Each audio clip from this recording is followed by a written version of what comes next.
In the late 19th century, the seeds of radio technology were sown with the groundbreaking work of James Clerk Maxwell, who theorized electromagnetic waves.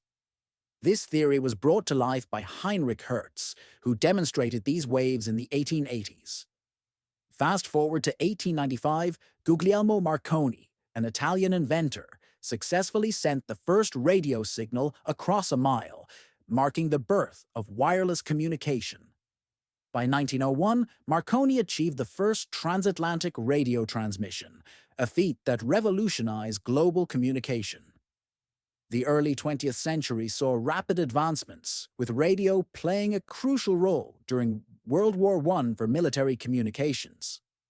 The 1920s ushered in the golden age of radio broadcasting, with stations like KDKA in Pittsburgh leading the way, bringing news and entertainment into homes worldwide. Post-war, the radio industry flourished, evolving from AM to FM, enhancing sound quality and expanding its reach.